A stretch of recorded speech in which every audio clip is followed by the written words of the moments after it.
Live from the Joe Moglia studios in Tampa, Florida and Myrtle Beach, South Carolina, it's the Joe Moglia Show. Let's join the host of the show, Jamie King, and our featured co-host, Hall of Fame coach and business titan, Joe Moglia. Thank you very much, Mike Kelly. We open up the first quarter, and so many people ask me about how you got to where you are in sports, coaching, football at the highest level, running, and eventually selling TD Ameritrade to Charles Schwab for over $26 billion.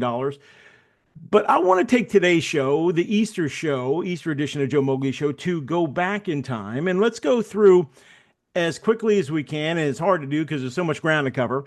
But let's go back through the path that you traveled, and let's look at the early life all the way through middle school, high school, college, how you got here. Because so many people are like, we know the end story is where he's at now, but how did it happen? And so I thought with Easter would be a great opportunity to do so. So can you give us a look as we start in the first quarter of your life as you grew up? You've talked about your dad, your relationship with your parents. Could you talk about the good, the bad, the ugly aspects of finding your way in your early youth? You had a stuttering issue. And for those of you out there that are dealing with anything like that, I was ADD. I had trouble focusing and issues like that. Coach went through stuttering. And here we are talking on forums, radio, and or television. So it can be done and you can overcome. And Joe is a featured speaker, a high-paid featured speaker. So that stuttering worked out pretty well. So I want to go back to when you were that young kid in New York walking around and trying to find your way. Take us back there and give us a look as you were coming up. Jamie, my dad was born in Italy. He came to this country when he was 11. He never finished second grade. He sold bananas and apples his entire life in the Bronx. He met my mom after World War II. She was born in Ireland, raised there. She came here, she was 24. Mom never finished high school. So two uneducated immigrant parents. I'm first generation. I'm the oldest of five. 7 of us lived in a 2-bedroom, 1-bathroom apartment in the Dighton Street section of New York City, which was a gang area. Right. So I was part of a gang from the time I was 10. And 2 of my very best friends that I was with every day in grammar school got killed in high school. Right. One died of a drug overdose. The other was killed by the police robbing a liquor store. If I had not been playing high school football, I would have been with the guy robbing a liquor store. Not maybe, I would have been with the guy robbing a liquor store. So that was a bit of a wake-up call for me. And it hit me that, I needed to stand on my own 2 feet, take responsibility for myself. And my goal was to do well in school. My goal was to play football and baseball in college. Then ultimately my girlfriend gets pregnant. Now, her getting pregnant meant I had to give up sports. It meant I had to figure out a way to go to college. There wasn't enough money for that. And I remember my conversation with my father. I worked with my father from the time I was 10, and Dad thought this was a good opportunity now to just come work full time in the food store so I could support what would be my family. And I remember literally thinking, Dad, I think I got to go to college. He reminded me we didn't have any money. Right. And I said, I'll figure that out. He said, think about it. I came back to him the next day. I said, Dad, I'm going to go to college. His son, you're making a big mistake. Now put that in perspective for a minute. I'm a teenager. My whole life's changed before my eyes. I'm going to figure out a way to pay my own education to college. And my father's telling me I'm making a big mistake. Not the send off you necessarily want. So I wound up going to Fordham University in the Bronx. And my freshman year, I was supporting my wife and my daughter. I was paying every dime in my education. I'm driving a truck for the post office, a yellow taxi cab at the city, and working in my father's store. Not the most fun a freshman ever had in the history of college freshman, Jamie. No. And it was also the first year we didn't have sports. With Fordham Prep, where I went to high school, was on the same campus as Fordham University in the Bronx, and they offered me a coaching job. So my sophomore, junior, senior year, I majored in economics. I wanted to go to Wall Street. And I coached high school ball during the season, and the off season, I worked for my father. So my senior year comes, and I really loved the coaching. I really, really loved it. And decided that if I could get a head high school job, still thought I might be better off if I go to Wall Street. But if I could get a head high school job with 3 years of experience, graduated from college, then I want to pursue a career in coaching, which means I want to be the head coach at a Notre Dame, at a Clemson, at South Carolina, Michigan one day, Nebraska, etc. I applied probably 100 schools. At 22, to this day, I'm the youngest head high school coach in the history of the state of Delaware. I got the head football job at a place called Archman Academy. happens to be the same school that Joe Biden and all of his kids went to. Okay. You fast forward a little bit, and now it's 1981. It's my 13th year as a coach. We now have 4 children, and I'm the defensive coordinator at Dartmouth. And the sheriff from Hanover, New Hampshire, comes in. He interrupts a staff meeting and needs to see me. And I think there's a death in the family. He says, Coach, I'm really sorry. He hands me divorce papers. Now, I couldn't afford to live independently and take care of my wife and 4 children. So I got permission to move in a storage room above the football offices, which I did. I didn't mind that. This is Hanover, New Hampshire. It averages about 8 degrees in the wintertime. It had no heat. I could literally see my breath in my little home. I lived there for 2 years. Right. And January 1984, Miami upsets Nebraska for the national championship. And Miami was the team of the 80s. And Mike Archer, their secondary coach, had just gotten the job at LSU. Tom Alvadati was the defensive coordinator. Howard Schnellenberger was the head coach. They offered me a job to go there. Now, right. I couldn't have a better job. Every one of those guys got major jobs. But a football coach, we work 80 hours a week during the season. Right. We work 7 days a week. We don't get a day off for 5 months unless we have a bye. Then you got to go on the road recruiting. Back then, we didn't make much money. I'm going to live in Coral Gables. My children are still going to live in Hanover, New Hampshire. Right. And toughest career decision I ever made was I didn't believe I could do my job as a coach if I couldn't live up to my responsibility as a father. I realized I couldn't afford to fly my kids back and forth. I was never going to see them. Right. So I turned down that job. Right. Toughest career decision I made in my lifetime. That meant I had to get out of coaching. So what else was I interested in? I was always interested in Wall Street. And I'm still working at Dartmouth. I mean, I'm still coaching.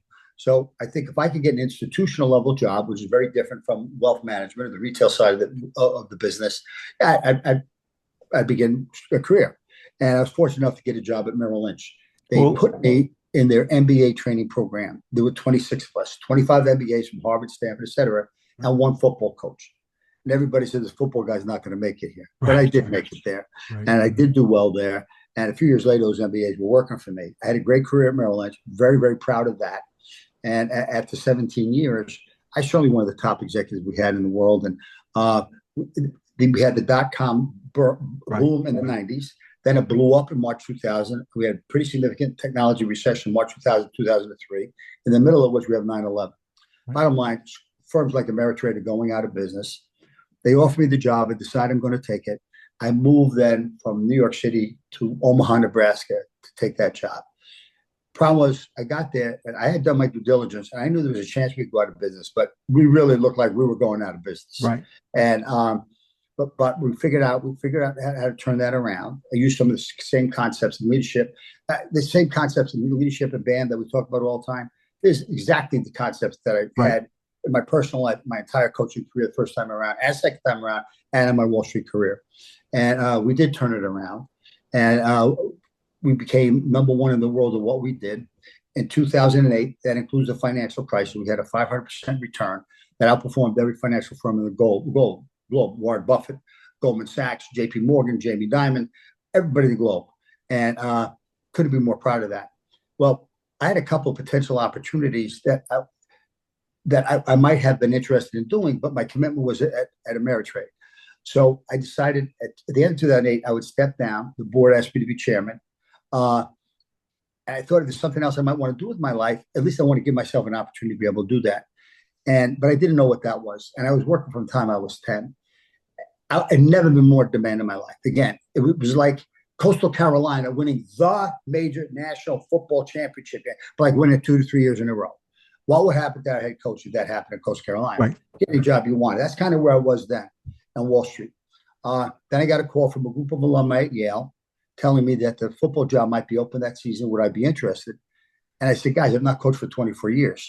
They said they knew that, but they put together a committee and they felt that I had the skill sets that a head coach is supposed to have in the NFL or college, and I had a competitive advantage the other people didn't have. There was one problem. This had never happened before in the history of college athletics. Right. It's never happened before. And but think about it, I did. And after about 6 months going through spiritual science exercise, really thinking it through, when I could have done anything else I wanted to in my life, I decided I'd go back to coaching. And Nebraska gave me an opportunity. I spent 2 years there with Bo Pelini as his executive advisor. I was working full-time there with the defensive staff. Then I became head coach of UFL. The problem with that, it was a great, great spot. I was competing against Jim Fossil, New York Giant, Denny Green, Minnesota Vikings, Marty Schottenheimer, fifth winningest coach at the time in the history of the NFL, Jerry Glanville. But business had been poorly run. We went out of business in a few weeks. Right. Then David DeCenzo was the president of Coast Carolina at the time. He'd been following my career. And he said that what he wanted was he said it's going to be difficult for a typical college president to give you a job, but somebody will. Before they do that, he wants to be the guy, and when I come down and run their program. And that's what I did. So that's how I grew up. That's how I began coaching the first time. That's how I transitioned to Wall Street. That's how I got from Merrill Lynch to Ameritrade. And that's how I went from Ameritrade back to coaching. The entire time I was coaching, though, I was also chairman of the board of Ameritrade. Okay. Now, I want to go back because now you were how old when your then girlfriend got pregnant, Coach? 19. 19. Okay. So at 19, and there's many listeners that are out there that have children or that have gone through this themselves. I had a star running back that I coached, Eric Bates, who was wanted by everybody in the country, and his girlfriend got pregnant and it set him on a different course, and things changed. There's so many athletes that have those situations, and the two questions I had for you and the listeners and the parents out there in these tougher inner city areas, the gang question was number one. How did you break the grips of a gang when, as you said, and you've gone on record saying, had I been there with my buddy that particular day, I would have robbed that liquor store. I would have been in that mix, maybe not because I was driven by you, but because you were part of that group. How do you break away from that? Question number one, the gang, and how would you recommend our listeners and their kids that are enveloped in a situation? And then two, how did you take it's not a negative, you're going to be a dad, but a negative in terms of maybe not planned, a situation of a baby on the way and not have it derail everything. Those two are the two questions I want to go back, and let's go with the gang one first, and then how fatherhood and how you basically stayed the path and stayed on the path versus giving up everything you ever thought you could do. I think first a lot had to do with home life. I think there were a lot of people in my neighborhood that had one parent at home, and I had two. Both my parents were Catholics, and they were both devout. My dad had his own business, and I wasn't allowed to be out at 11 o'clock at night when I was 12 years old. A lot of my friends were, and I was expected to work. Plus, I really love sports. So going to Fordham Prep took me out of the neighborhood, even though I was still part of it, took me out of the neighborhood. And when I had free time, I was working at my father's fruit store. So I was not there as often as I would have been, let's say, through grammar school. So once grammar school was over, going to Fordham Prep and working at my father's fruit store all the time, right, I wasn't back in the neighborhood. Plus, I was playing sports. Plus, I had to work hard academically to keep my grades up. So that kind of got me out. But I was never really out in my own head until I got the news about my friend getting killed. Right. So that helped me. Then in terms of when Kathy got pregnant, we had actually broken up, and when she reached out and said she was pregnant, I mean, I was kind of naive at the time. I thought this is almost a sign of God. We're supposed to be together. And I'd always taken my responsibility very seriously. And I said, well, okay, I'm responsible now. I'm going to become a father. And that's it. That was it. So I remember giving my mom the news. That wasn't easy. And she said, let me talk to Dad. And she talked to Dad, said, go in and Dad will talk to you now. And I talked to Dad. He put his arm around me, which he didn't do very often.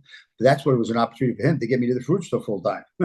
And that's when I said, Dad, I think I got to go to college. Right. So none of that was easy. But I did what I believe I had to do at the time. So within spiritual soundness, within BAM, you're taking responsibility for yourself, being accountable for your actions.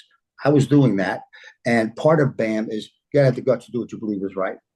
And that's what I did in this particular case. It wasn't difficult for me. It was a difficult situation, but it wasn't difficult for me to make that decision. And then referring to the gang, and you talked about breaking away from that, what advice would you impart to those young kids out there now that are getting in maybe over their head with some kids they shouldn't be, and advice for parents that see something but maybe don't know how to basically get them eradicated from those situations? What would you recommend? My dad used to say, you tell me who you go with and I'll tell you who you are. I said, if I had dropped out of high school, or if I didn't go to Fordham Prep, I stayed, at the local public school. And I was still, my father didn't have a fruit store and I wasn't expected to go there, I don't know, I probably still would have been part of the gang. So I think it's a matter of you got to recognize who you're hanging with, what's the situation with. You got to look a little bit down the road. Is this the life you want for yourself? If it's not the life you want for yourself, then you got to do something about it. You got to make sure you go to school. You got to make sure you get into high school. You got to make sure you're going to go to college. You got to go to the military. But you got to get yourself out of that situation. Now, that's a lot easier said than done. But parents got to help with that early on, not later on. And it's about peer pressure as you're growing up is an incredible pressure. Yes. And that's not an easy one to kind of get away from. The reason why I was able to, because I had a strong family life, but I was at the fruit store as opposed to being out. And then I was at Ford Prep in high school. I was taking that very seriously. Both of those guys that died then, who were killed then, both of them had dropped out of high school by then. Wow. Question for you, and this is going to require some thinking on your part, with the question being, if I was to sit down with your father in a room and you could look through and hear through a glass, and like interrogation rooms you see on crime shows and police stations and so forth, and I told him about BAM, what would he say back to me in terms of the elements of what BAM is all about? And would he say that's what I instilled in Joe, or portions of those things? Or what would his reaction be to the BAM philosophy as a whole if he was there with me and you heard him? What do you think your father would say about BAM? I think that there are not many people. It's so simple. It sounds so simple, very, very difficult to live up to, but it's very, very simple in principle. And if you're really committed to it, there's no reason why you can't execute it. I think Dad would recognize that really sounds pretty cool. I think he 100% would take responsibility for it. But the reality is, a lot of who I became as a leader was watching my father and not doing what he did. Right. Dad really wasn't a BAM guy. My mother was. Dad wasn't. Oh, okay. Dad didn't take responsibility for himself. When things went wrong, it was always some other reason. When things went right, he liked to take credit for it. So your mom was in essence your BAM guiding light. Mom was much more of a BAM person. Okay. Unconditionally loved us. Okay. Always wanted to take care of us and protect us. Always unconditionally supported us. She was my best friend. And Dad was so focused on the fruit store. And remember, he grew up. He never finished second grade, so education really didn't matter that much to him. He thought he was doing well, working, making his own money in the fruit store.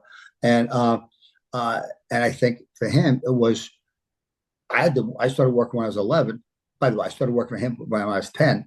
But you don't need all this other stuff. And he thought sports was a waste of time. He said, "You're not going to amount to anything in sports. You need to be working. You should be working with me. You're the oldest in the family. You should be working with your father." So Dad worked very, very hard. He had a good head on his shoulders, but he was afraid to take risks. He didn't treat his men necessarily with dignity and respect. Dad worked 14, 15 hours a day. He ultimately became an alcoholic. We never had a vacation. He had one day off a week. He was always exhausted then. And when things didn't go well, he was always short-tempered. So he had no patience. So he'd be the guy said, "Go do something." And then I would not do it the way he'd want to do it. I'd do it myself, as opposed to teach me how to do it. Right. So Dad, in terms of treating him with dignity and respect, he was a good person, but he didn't understand that. Always taking responsibility. He didn't understand that. But he would certainly take credit for whatever, for whatever good I've done in my life with regard to that. It seems like he was almost, and me not having a father, I said, I don't want to be like that. It seems like some of the things your dad did, you said, I'm going to be polar opposite and I'm going to make it through here and do greater things. And he was kind of a fuel for your fire. Did that not enter into your thoughts in terms of what you wanted out of your life? I think so. Yeah, I think so. I mean, Dad wasn't happy in the food store. Right. And I felt that it was very important for me, even when I was just watching him when I was 14, 15 years old. And he was always kind of in a bad mood, or too often times in a bad mood, or things would spark him off. Again, he had no other hobbies. All he did was work. He never went to a ball game. I never saw me play. So at the end of the day, for Dad, I would look at that and go, then he'd be mad. And he had like 3 guys working for him. Those guys worked like slaves, 14 hours a day, 6 days a week too. And I can't remember being so appreciative of the work that they would put in. They weren't making much money. But Dad, he would not hesitate to yell at them. He would not hesitate to kind of, give them grief for things that weren't that big a deal.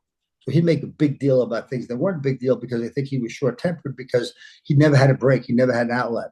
He didn't have a hobby. He didn't. We didn't go on vacation. He didn't do any of those things. So I learned so much from my father in terms of what not to do as a leader, at least. Now, I also think I got my work ethic from him.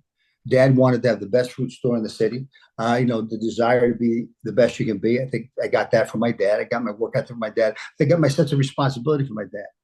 But I think I got my personality, my sense of humor. My glass is always half full. All that from my mother. Her glass is always half full. Dad's glass is always half empty. So in a way, I got the best traits of each of them. And even when there were some negative traits, I turned that into an advantage. Right. When I'm out and I meet with people in the communities and different events, and I talk about you and the impact you've had on me and others, and they'll say, what makes them special? And it's so hard to encapsulate it in just a few words. And I go on and on and on. But, and I've asked you before in different ways, but I'll ask you again. When you look at a kid from New York in a gang that stuttered, that had, opportunity to work for his dad at a fruit store, and then go through all the things you went through in high school and having a pregnancy, going to college, coaching, doing what you did at TD Ameritrade. Now, a guy worth millions of dollars, a guy that has had fields, multiple fields named after him, has been with the biggest stars in the world in entertainment. How do you get from that guy to who you are today? The magnificent ride, and that's why I can't wait for the book and the movie, folks, and they're coming. But do you ever sit back, lean back in your Barca lounger and say, Joe, pretty damn job well done, because of the fact that nobody would have maybe picked you out of that New York neighborhood and said, this guy can't miss. Would you agree with that? I'd agree with that. And especially then because do what you've done. Especially because of my stuttering, because I wouldn't be talking much. Now, I wouldn't raise my hand much in school because I couldn't get my words out. I think again and again and again over the span of my lifetime, but especially after I stepped down from football, right. And it really, really hit me. I said, I'm the only person in the world that's done what I've done with regards to the two totally different careers as a head football coach in Division I, as well as what I did in the business world. And I'm very proud of each of those careers. But putting both of them together is pretty spectacular. And then kind of recognize where I came from makes it even that much more spectacular. And then recognizing I've got a great loving family around me and great loved ones and friends. And I am so grateful, Jamie, more than any other. Am I proud? Yeah. Am I cocky about it? No, I don't think so at all. I'm proud of what I've done, but I'm so grateful for having had the life that I've had personally and professionally across two different careers. And I'm overwhelmed with gratitude. I am overwhelmed with gratitude. So I think that I don't know if I'm a humble person per se, but I think I probably am. And but if you had to pick one word that overwhelms me today, is gratitude. Well, I call you a unicorn because it don't exist. And what you've done, I draw inspiration from you every day because, I look at you, I had learning disabilities, and I say, I haven't done bad. I got the ESPN, so I'm proud of myself. But when I look at you and I say, man, this guy had everything going against him in terms of he could have went that way very quickly and would never been here, like say with the robbery of a store, things like that, with some guys you were with and the guys you were with that passed away, unfortunately. And then you went through all of that turmoil, through all the different trials and tribulations to still stay forward, focused, and driven. And maybe your dad's work ethic there combined with your mom to create the BAM all together. But to do what you've done, and as you said, nobody's ever done it before, is rarefied air. You got to sit there and say to yourself, not only has this been an incredible journey, which will come out in a movie and a book, which we can't wait for, but the fact that others can draw inspiration from not only BAM, but from your personal journey of, hey, no matter where you came from, no matter what you grew up with, no matter how the odds may be stacked against you, because I was a stutter, I couldn't talk, and now people pay me a lot of money to talk, and they want to hear what I have to say. He's on CNBC, he's on all the different channels.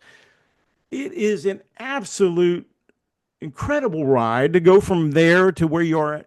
And that's what I'm saying. You deserve that victory lap and enjoy it and say, you know what, Joe, one hell of a journey, one hell of a ride, and people can learn from this and realize that you can do anything. And that's one of the biggest reasons I want to do the show from the very beginning was people will draw inspiration because there's people out there driving in a car right now saying, wait a minute, I stutter, I have a problem, but look at this guy. And that's what I'm saying. The inspirational aspects are off the charts, and I know you got to take pride in that. I'm honored, Jamie, for you to say that, and I do appreciate that, and I do take tremendous pride in it. So thank you. Absolutely. And that on this Easter, as we wind down our time, Easter, a special holiday for people all over the world, your message on Easter for people out there that are struggling or that are succeeding, for all people going through the ups and downs of life, what are your best thoughts, advice, and what would you say to them as we go through 2025 with a lot of different turbulence in the world and things are going up and down and we don't know day to day? We hope things get better. And what's your best advice now with Easter and your Easter message for all the listeners of the Joe Moglia Show? Well, I think Easter represents hope, and I think you can only focus on the things that you control. A lot of things can happen in one's life.